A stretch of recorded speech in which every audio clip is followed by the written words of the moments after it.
Kailasa YouTube ചാനലിലെ പുതിയൊരു വീഡിയോയിലേക്ക് എല്ലാവർക്കും സ്വാഗതം. കൂടുതൽ ക്ഷേത്രവിശേഷങ്ങൾക്കായി കൈലാസ യൂട്യൂബ് ചാനൽ സബ്സ്ക്രൈബ് ചെയ്യുക.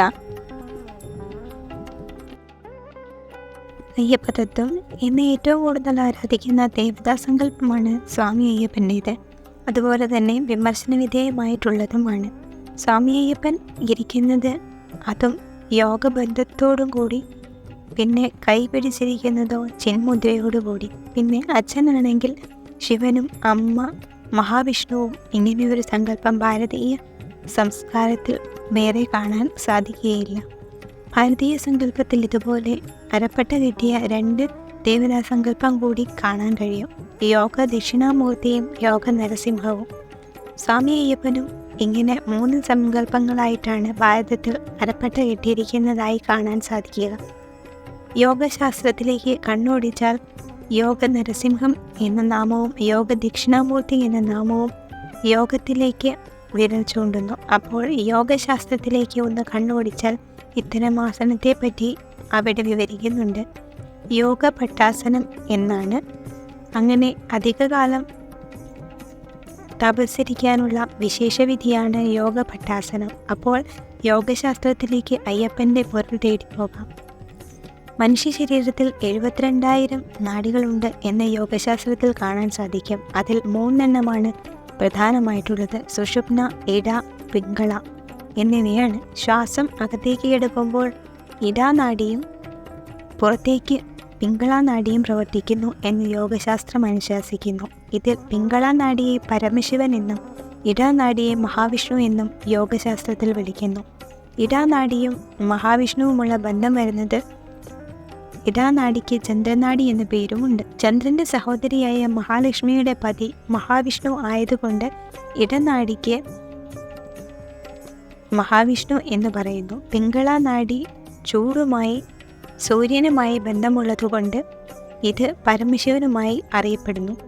അപ്പോൾ എന്തിനാണ് ഈ നാഡികളെ മഹാവിഷ്ണു എന്നും പരമശിവൻ എന്നും വിളിക്കുന്നത്? പരോക്ഷ പ്രിയ ദേവ എന്നാണ്.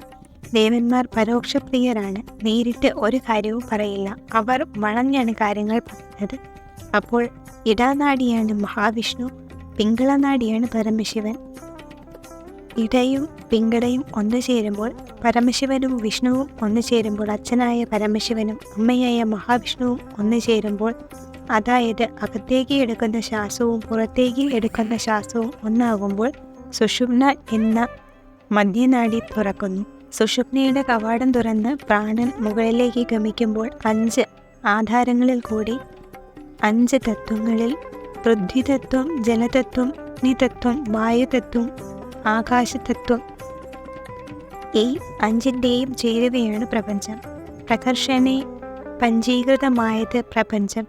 ഈ 5ൻ്റെയും മൂലാധാരം സ്വാധിഷ്ഠാനം, മണിപൂരകം, അനാഹതം, വിശുദ്ധിചക്രം. ഈ 5ൻ്റെയും അപ്പൻ ആയി അല്ലെങ്കിൽ നേതാവായി വാഴുന്നവൻ അയ്യപ്പൻ.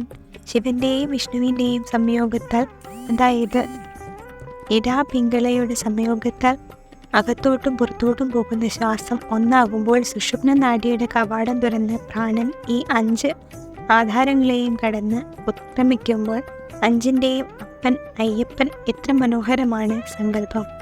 ഈ മനോഹര സങ്കല്പമാണ് മഹർഷിമാർ പറഞ്ഞിരിക്കുന്നത്. വിശേഷേണ ഗ്രഹിക്കേണ്ടത് വിഗ്രഹം. അപ്പോൾ അയ്യപ്പസ്വാമിയുടെ ഈ വിഗ്രഹത്തിൽ എന്താണ് ഗ്രഹിക്കേണ്ടത്? ദീർഘകാലം തപശ്ചര്യയിൽ മുഴുകുമ്പോൾ ഇടാപിംഗളകൾ ചേരുകയും പ്രാണൻ 5 ആധാരങ്ങളെയും കടന്ന് ആജ്ഞാചക്രത്തിൽ നിൽക്കുകയും ചെയ്യും. അപ്പോൾ ദീർഘകാലം തപസ്സിൽ മുഴുകുമ്പോൾ ഇടാപിംഗളെ നാഡികളുടെ സംയോഗത്താൽ സുഷുപ്ന കവാടം തുറന്ന് പ്രാണൻ 5 ആധാരങ്ങളെയും അയ്യപ്പനാകുവാൻ സാധിക്കുന്നു.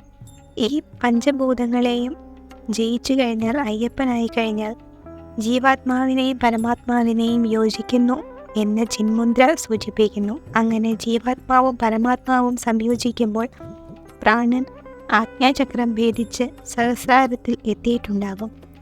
അങ്ങനെ സാധാരണ രീതിയിൽ വ്യവഹരിക്കുന്ന ഒരു മനുഷ്യന് അത്യുന്നതങ്ങളിലേക്ക് എത്തുവാൻ വേണ്ടുന്ന സമ്പ്രദായത്തെ ക്രോഡീകരിച്ച് ഉള്ള സങ്കല്പമാണ് അയ്യപ്പൻ. ജീവാത്മാവും പരമാത്മാവും രണ്ടല്ല, ഒന്ന് ആണ് എന്ന് ആ ചിന്മുദ്ര മനസ്സിലാക്കി തരുന്നു. 5 വിരലുകളുള്ള ജീവികളിൽ മനുഷ്യന് മാത്രമേ തള്ളവിരലും ചൂണ്ടുവിരലും ഒന്നിപ്പിക്കുവാൻ സാധിപ്പിക്കൂ. അപ്പോൾ മനുഷ്യജന്മത്തിലൂടെ മാത്രമേ ജീവാത്മാ പരമാത്മാ ഐക്യം സാധ്യമാകൂ എന്ന് അദ്ദേഹം മനസ്സിലാക്കി തരുന്നു. അപ്പോൾ ആ മോക്ഷത്തിലേക്ക് നമ്മൾ എന്തെല്ലാം ചെയ്യണം? ദീർഘകാലം തപസ്സിൽ മുഴുകണം. പിങ്കളകളിലൂടെ ഒഴുകുന്ന ശ്വാസത്തെ നിയന്ത്രിച്ച് സുഷുപ്നയിലൂടെ കൊണ്ടുവന്നാൽ 5ൻ്റെയും നാഥനായ ഭൂതനാഥനായ ആ ഗുരുനാഥനെ അയ്യപ്പനെ കാണാം. അങ്ങനെ ആ തലത്തിലെത്തിയാൽ അദ്ദേഹം നമുക്ക് മനസ്സിലാക്കി തരും, ജീവാത്മാവും പരമാത്മാവും രണ്ടല്ല, ഒന്നാണ്. നീ ഭയപ്പെടേണ്ട, നീ അന്വേഷിക്കുന്നത് നിങ്ങൾ തന്നെയാണ്. തത്വമസി. ഞങ്ങളുടെ വീഡിയോകൾ ഇഷ്ടപ്പെട്ടുവെങ്കിൽ ലൈക്ക് ചെയ്യാൻ മറക്കല്ലേ.